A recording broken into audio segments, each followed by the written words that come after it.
Histórico. A cooperação entre o Brasil e a Organização para a Cooperação e o Desenvolvimento Econômico, OCDE, data do início da década de 1990, quando a OCDE começou a trabalhar com 4 países latino-americanos: Brasil, Argentina, Chile e México. Até então, o antecedente mais notável havia sido um convite apresentado ao Brasil, em 1978, para participar das atividades do Comitê do Aço, em função do peso expressivo do país no mercado siderúrgico mundial. Em junho de 1991, foi enviada a missão exploratória à OCDE, chefiada pelo embaixador Clodoaldo Genen Filho. A missão teve os objetivos de obter mais informações sobre o funcionamento da OCDE, avaliar os contornos do processo de admissão de novos membros e identificar meios para a participação do Brasil em instâncias da organização, como etapa inicial de processo que poderia culminar no ingresso do país como membro. Na ocasião, foi apresentada a Carta à OCDE, expressando o interesse do governo brasileiro em possibilidades de aproximação da organização. Em 1992, o Brasil apresentou candidatura a membro pleno do Centro de Desenvolvimento, passando a integrar seu conselho diretor a partir de março de 1994. Após consultas internas abrangentes, o Brasil também passou a atuar como membro pleno do Comitê do Aço, a partir de 1996, observando-se ratificação pelo Congresso Nacional, em 1998, do Acordo por Troca de Notas relativo à matéria. Em 1998, a OCDE criou um programa direcionado para o país. O Brasil participa do Programa Internacional de Avaliação de Estudantes, PISA na sigla em inglês, desde o seu início em 2000, e tem sido objeto dos Economic Surveys bienais da organização desde 2001. Em 2005, desdobramento interno relevante consistiu no estabelecimento do Grupo Interministerial de Trabalho para a Coordenação da Atuação Brasileira junto ao OCDE-GIT, coordenado pelo Itamaraty. Em 2007, junto com África do Sul, China, Índia e Indonésia, deu-se início ao período de engajamento ampliado com a OCDE. Em 2012, esses 5 países passaram a ser considerados parceiros-chave da organização. #candidatura e participação atual. Em 2015, o Brasil assinou um acordo marco de cooperação, que institucionaliza a participação brasileira em diversos fóruns da organização e entrou em vigor em 2019. Além disso, também assinou um programa de trabalho para os anos 2016 e 2017, que nos aproximou ainda mais da OCDE, por meio da crescente participação do Brasil em temas de interesse estratégico do país. Esse movimento culminou com o pedido de acessão em 2017. No mesmo ano, assinou-se também acordo para a instalação de escritório da OCDE no Brasil, e o país passou a ser associado da Agência Internacional de Energia, AIE. A acessão do Brasil à OCDE habilitaria o país a se tornar membro pleno dessa agência. Também em 2017, o Brasil deu início à formação de uma delegação permanente em Paris para a OCDE e outros organismos econômicos sediados na capital francesa, que por ora, funciona como parte da embaixada. O Brasil é o país não membro com o maior número de adesão a instrumentos da OCDE. Até dezembro de 2023, o país já aderiu a 119 dos 267 instrumentos normativos vigentes, aproximadamente 44,5% do *aquis*, tendo aderido a mais de 80 desde a apresentação do pedido de acessão à organização. A adesão a outros instrumentos está em andamento, enquanto a adesão à totalidade do *aquis* necessitará de reformas em sistemas econômicos do país, entre os quais o tributário. A OCDE reconhece que as políticas brasileiras são possivelmente compatíveis com mais de 80% do *aquis* da OCDE. Essa é uma importante evidência da evolução institucional do país. O Brasil também é o país não membro que participa de mais instâncias da OCDE 35.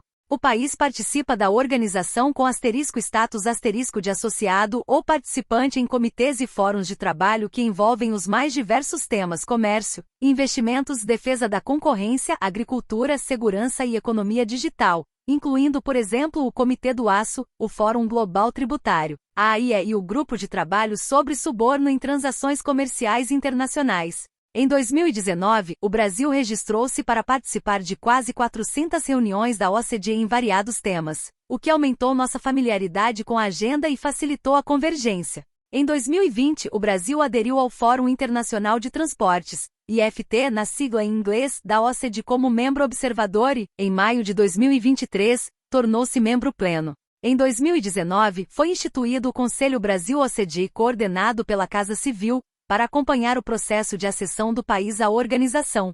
A criação do Conselho Brasil-OCDE e seu comitê gestor, composto por representantes da Casa Civil, do Itamaraty, do então Ministério da Economia, da Secretaria-Geral da Presidência da República e da Secretaria de Governo da Presidência da República, favoreceu o comprometimento de todo o governo com o processo. O Conselho foi extinto pelo governo Lula e substituído, em agosto de 2023, pelo Grupo de Trabalho Interministerial, GTI, sobre a OCDE, coordenado pelo Itamaraty. Ao GTI-OCDE compete fornecer subsídios para a elaboração de políticas relativas ao relacionamento com a OCDE, contribuir para a promoção das relações entre o Brasil e a OCDE e para a divulgação de estudos realizados no país, analisar estudos da OCDE e recomendar estudos acerca de temas específicos de interesse para as relações do Brasil com a OCDE, examinar a compatibilidade dos instrumentos da OCDE com a legislação brasileira, coordenar a participação brasileira em órgãos da OCDE e colaborar na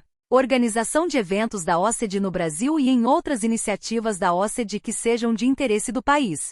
O Congresso Nacional, por sua vez, constituiu, em 2019, o Grupo Parlamentar de Amizade Brasil-OCDE, o que está facilitando considerar as referências e os marcos normativos da organização dentro do exercício legislativo. Em 26 de janeiro de 2022, o Conselho de Ministros da OCDE aprovou o convite formal para iniciar as discussões de acessão do Brasil à organização. Em maio de 2022, o Conselho da OCDE aprovou o convite ao Brasil para adesão ao Código de Liberalização de Movimentos de Capital e ao Código de Liberalização de Operações Correntes Intangíveis, instrumentos legais de grande importância para a entidade. Todos os membros da OCDE são aderentes e, desde 2012, está aberta a possibilidade de adesão por parte de não-membros. O Brasil será o primeiro país não-membro a aderir. Em 10 de junho de 2022, a OCDE aprovou o roteiro de acessão do Brasil. Em 30 de setembro de 2022, o Brasil entregou seu memorando inicial, com informações sobre a convergência do país aos 230 instrumentos normativos definidos pela OCDE para o processo de acessão do país.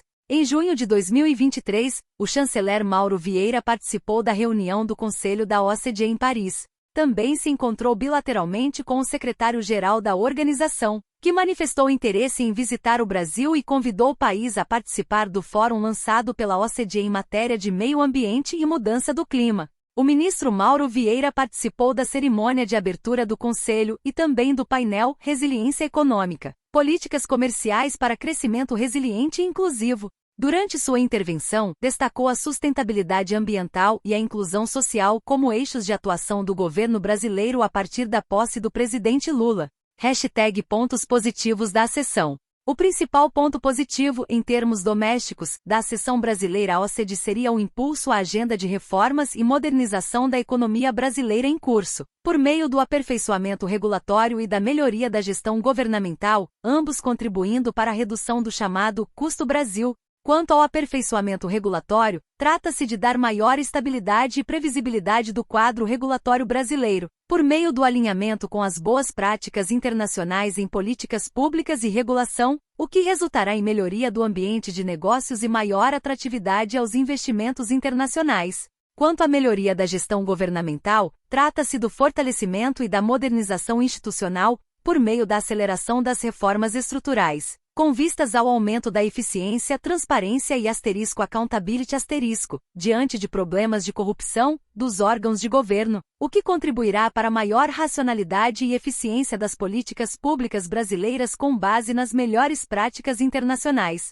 Tudo isso não se esgota no processo de acessão, mas acompanhará toda a participação brasileira na organização, em razão dos procedimentos contínuos de peer reviews Os esforços em favor da acessão à OCDE também estão relacionados ao interesse na integração do país às cadeias globais de valor, de modo a incrementar a produtividade e competitividade da economia brasileira em benefício da nossa população. A entrada na OCDE também funciona como parte de estratégia de *lock-in*, de garantir que haja um empecilho de natureza internacional para que as reformas e seus propósitos sejam revistos futuramente em administrações subsequentes. Pode-se indicar, ainda, que as inovações institucionais e legais resultantes da adoção pelo Brasil da Convenção da OCDE sobre combate ao suborno de funcionários públicos estrangeiros em transações internacionais foram relevantes no contexto da Operação Lava Jato e outras ações de combate à corrupção no Brasil. Entre os pontos positivos do Brasil na OCDE em termos externos, pode-se destacar a recuperação da imagem brasileira, depois de alguns anos de letargia nas relações exteriores e de resultados econômicos inexpressivos, e a obtenção de benefícios associados à avaliação externa positiva sobre o país e seu comprometimento com políticas transparentes e boas práticas internacionais, o que contribuirá para a redução do custo de financiamento externo, a atração de investimentos estrangeiros que seria decorrente não apenas da agenda de modernização, mas do próprio fato de ser membro da OCDE, o que lhe conferiria um selo de qualidade, aumentando o grau de investimento do país, apesar das críticas que se possa fazer às agências de *rate*, e reduzindo os custos de captação tanto das emissões soberanas quanto das empresas brasileiras no exterior, e a capacidade de tornar-se um *rulemaker* de padrões e recomendações internacionais em diferentes áreas, em uma organização que a *agenda seter global, influenciando os trabalhos de organizações de caráter multilateral inclusive, além de poder ter participação mais ativa para defender seus interesses e suas políticas públicas. O Brasil será o maior mercado emergente a ter governança e legislação econômicas compatíveis com os padrões exigentes da organização. Como efeito positivo, espera-se que o ingresso do Brasil na OCDE facilite o acesso do país ao mercado de capitais a juros menores, pelo aumento da confiança do sistema financeiro internacional advindo do selo de qualidade. A título ilustrativo, estima-se que uma queda de 0,1 ponto percentual no serviço da dívida pode significar uma economia de pelo menos $4 bilhões a cada ano para a economia brasileira. Pontos negativos da acessão e contra-argumentos. No que diz respeito a pontos negativos da acessão do Brasil à OCDE, de caráter interno, pode-se indicar efeitos sobre a atividade do Legislativo, limitação do *policy space*, também aplicável ao Executivo em suas políticas e programas. No que diz respeito à necessidade de conformar marcos normativos domésticos a acordos e padrões da OCDE, em especial adiante da rapidez com que tais reformas podem estar sendo implementadas à luz de pressões em favor da acessão. Em momento de grandes restrições orçamentárias, o custo da acessão, não apenas o pagamento das contribuições anuais à OCDE, mas o custo orçamentário da agenda de reformas que a acessão demanda e os custos em recursos humanos, poderia ter impactos negativos sobre as finanças públicas. As negociações para a acessão têm custos que serão arcados pelo Brasil. Depois, se for membro pleno, o país terá de contribuir anualmente para o orçamento da organização. O orçamento da OCDE é dividido em contribuições obrigatórias que levam em conta nos cálculos o tamanho do Produto Interno Bruto, PIB, de cada país membro, e contribuições voluntárias. Como parceiro-chave, o Brasil já tem acesso a todos os órgãos da OCDE, pode aderir voluntariamente a instrumentos da OCDE, está integrado nos seus sistemas de informação e estatísticas, participa de revisões sobre setores específicos, além de ter sido convidado para todas as reuniões ministeriais da organização desde 1999. Nota-se assim que o país, enquanto uma nação ainda em desenvolvimento, já desfruta de uma posição privilegiada no relacionamento com a OCDE, de modo que a acessão poderia ser considerada mais uma escolha ideológica do que uma necessidade estratégica. Em paralelo, atualmente como parceiro-chave ao participar de comitês e atividades, o Brasil paga pelos custos desta participação e desta forma, tem sido uma importante fonte de recursos para os trabalhos da OCDE, ainda que não seja um contribuinte regular. O Brasil não tem, entretanto, nenhuma participação nos processos decisórios que afetam a forma de funcionamento da organização e a alocação de seu orçamento. Da mesma maneira, embora haja alguns brasileiros com dupla nacionalidade no secretariado, não se configura um volume mínimo de presença de nacionais brasileiros que possa contribuir para a inclusão de uma visão sob a perspectiva brasileira nos temas discutidos na OCDE. Ademais, as decisões na OCDE são tomadas por consenso, e na qualidade de não-membro, embora possa ser ouvido, o Brasil não tem como bloquear qualquer decisão. A fim de assegurar que as decisões levem de fato em conta os interesses e prioridades do país, a condição de membro é necessária. De modo análogo, no processo de definição da agenda e de negociação de recomendações e decisões na OCDE é altamente concentrado no presidente e no *Biro*, comitê diretor, dos comitês, posições reservadas, via de regra, aos membros da organização. Dada a realidade singular do Brasil, a eficácia das políticas debatidas e recomendadas pela OCDE pode ser questionável, mas a participação brasileira contribui para justamente dar mais abrangência às análises feitas e fornecer contribuições para o processo de reflexão naquela organização. Finalmente, em relação custo-benefício, tais pontos negativos são eclipsados pelos benefícios da acessão. Ademais, tais pontos negativos têm sido objeto de constantes consultas e discussões, para que sejam devidamente minimizados, em especial no âmbito do antigo Conselho Brasil-OCDE e do atual GTI-OCDE, articulado pelo Executivo, e no Grupo Parlamentar de Amizade Brasil-OCDE, do Congresso Nacional. Entre os pontos negativos de caráter externo, o mais evidente seria eventual custo em relação à inserção internacional do Brasil, no que diz respeito à identidade brasileira no sistema internacional. Como afirmou o ex-chanceler Ernesto Araújo, a entrada na OCDE não é, portanto, simplesmente um objetivo em si, mas a decorrência de uma agenda nacional e internacional, de uma estratégia de reconstrução nacional e de inserção no mundo. Tratar-se-ia, portanto, de opção deliberada por transformar essa identidade. Conforme também afirmado pelo ex-chanceler Ernesto Araújo, a OCDE significa uma opção, por um modelo de liberdade política e liberdade econômica, que não é simplesmente uma questão de eficiência técnica, mas uma escolha de modelo de sociedade. Queremos ser uma nação soberana e livre, uma economia de mercado e adesão aos valores civilizacionais, esses valores que formam a base das sociedades mais livres e, ao mesmo tempo, mais bem-sucedidas no mundo. A acessão à OCDE permitiria reforçar as credenciais brasileiras como ator internacional responsável, com bom trânsito entre diferentes categorias de países, o que lhe permite exercer função de articulação de consensos. O Brasil teria posição privilegiada no sistema internacional, o que se reveste de caráter estratégico em um mundo crescentemente multipolar, em que convivem estruturas ainda próximas da ordem internacional do pós-Segunda Guerra Mundial com estruturas mais recentes. Isso estaria evidente no fato de que o Brasil seria o único país que simultaneamente participa de alguns dos principais mecanismos, organizações e coalizões plurilaterais do mundo, como além da OCDE, o BRICS, o G20 e até mesmo o G77 mais China. No que diz respeito ao relacionamento do Brasil com os países desenvolvidos,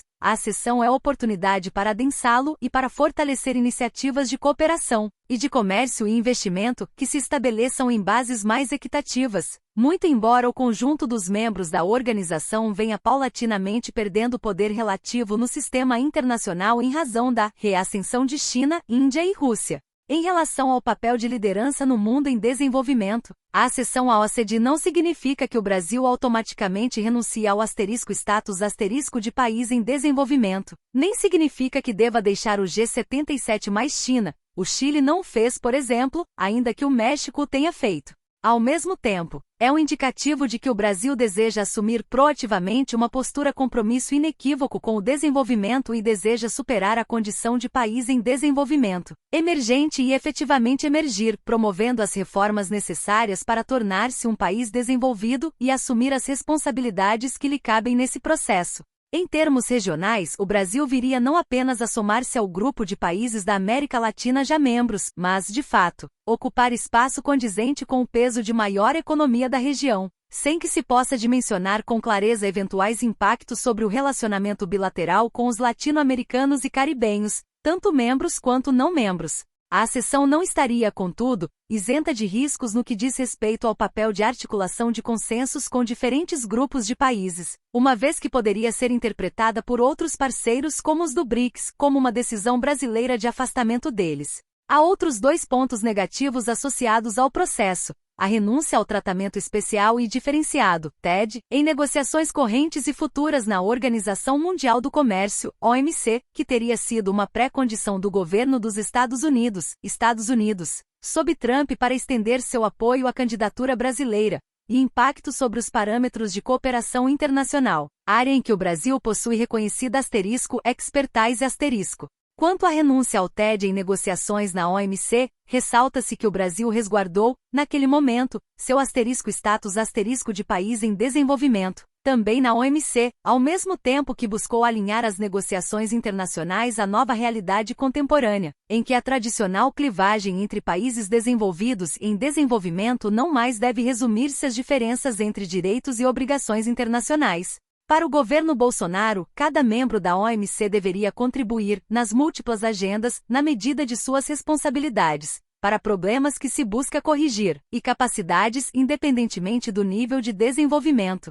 Ademais, o Brasil já não costuma valer-se de flexibilidades a que tem direito pelo TED. O governo Lula, no entanto, reafirmou a vinculação entre o status de país em desenvolvimento e TED, tendo afirmado que não abrirá mão de nenhuma prerrogativa. Quanto a aspectos de cooperação internacional, o Brasil participa ativamente de iniciativas da OCDE sobre cooperação para o desenvolvimento, em especial dos fóruns de alto nível sobre eficácia da ajuda, que resultaram na Declaração de Paris sobre a Eficácia da Ajuda 2005, na Agenda para a Ação de Accra 2008 e na Parceria de Busan para uma Cooperação para o Desenvolvimento Eficaz 2011. Tradicionalmente, o Brasil procurou defender os parâmetros da cooperação Sul-Sul nesses fóruns, inclusive interpondo reservas à Declaração de Paris e à Agenda de Accra ou sinalizando não estar em condições de aderir ao seu texto integral. Por outro lado, o Brasil aderiu sem reservas à Parceria de Busan. A acessão do Brasil à OCDE poderá dar maior respaldo à posição brasileira e contribuir para que, a partir de dentro da organização, o Brasil possa influenciar ainda mais seu curso de ação na matéria, além de abrir espaço para mais iniciativas trilaterais. Entre outros pontos negativos, é possível indicar também inconsistências entre o modelo de Acordo de Cooperação e Facilitação de Investimentos, ACFI, elaborado pelo Brasil e o de Acordos de Proteção e Promoção de Investimentos da OCDE. Também se pode destacar o custo político de ingressar em organização que é indevidamente conhecida como um clube dos ricos. Além da inexistência de automaticidade entre ser integrante da OCDE e ser polo receptor de investimentos, China e Índia são importantes polos receptores de investimentos. Embora não integrem a OCDE,